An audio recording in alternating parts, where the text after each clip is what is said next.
एक लड़का पैदल किसी रास्ते से जा रहा था। उस लड़के ने देखा कि सामने वाले बिजली के खंभे पर कागज की पर्ची चिपकी पड़ी है और उस पर्ची में कुछ लिखा हुआ है। वो लड़का थोड़ा नज़दीक जाकर पर्ची में क्या लिखा है वो देखने लगा। उस कागज की पर्ची में लिखा था, कल इस रास्ते से गुजरते वक्त मेरे 100 रुपये कहीं गिर गए थे।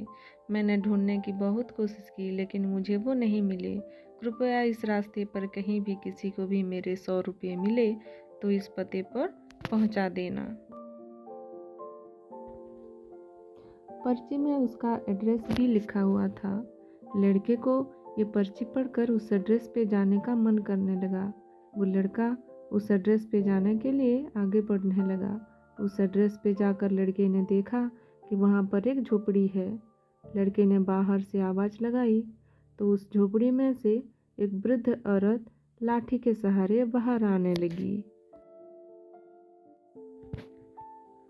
लड़के को पता चल गया कि वो वृद्ध औरत सिर्फ अकेली ही इस झोपड़ी में रहती है। वो लड़के ने उस वृद्ध औरत से कहा कि माँ जी, आपके 100 रुपये जो गिर गए थे वो मुझे मिले थे। ये रहे आपके 100 रुपये। उस लड़के की बात सुनकर वो वृद्ध औरत रोने लगती है और कहती है कि बेटा, अब तक करीब 15 से 20 लोग मुझे 100 रुपये देकर जा चुके हैं। बेटा, मुझे ठीक से दिखाई भी नहीं देता है और मुझे पढ़ना लिखना भी नहीं आता है।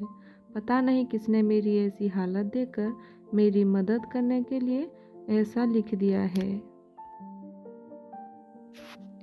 लड़के ने 100 रुपये रखने के लिए कहा पर वृद्ध औरत नहीं मानी। लड़के के बहुत आग्रह करने के बाद आखिर में वो वृद्ध औरत मान जाती है, लेकिन वो उस लड़के से कहती है कि तुम जाते वक्त वो पर्ची वहाँ से फाड़कर फेंक देना। मुझे पता नहीं कि किसने मेरे पे तरस खाकर ऐसा किया है। लड़के ने कहा, माँ जी, आप इस बात की फिक्र मत करना, मैं वो पर्ची फाड़ दूंगा। अब वो लड़का उस वृद्ध औरत के घर से निकल जाता है। थोड़ी देर चलने के बाद उस लड़के ने सोचा कि आखिर मुझसे पहले आए हुए उन 15 से 20 लोगों को भी इस माँ जी ने वो पर्ची फाड़ने को कहा होगा, लेकिन उनमें से किसी ने भी पर्ची को नहीं फाड़ा, तो फिर मैं क्यों फाड़ दूं? वो लड़का उस पर्ची को बिना फाड़े ही वहां से चला जाता है। उस लड़के के मन में उस व्यक्ति के लिए बहुत ही आदर और सम्मान था जिसने ये तरीका ढूंढा था और इस जरूरतमंद वृद्ध औरत की मदद की थी। हमारे मन में सिर्फ किसी ज़रूरतमंद की मदद करने की इच्छा होनी चाहिए, क्योंकि मदद करने के तो बहुत सारे तरीके होते हैं। हम किसी भी तरह लोगों की मदद कर सकते हैं।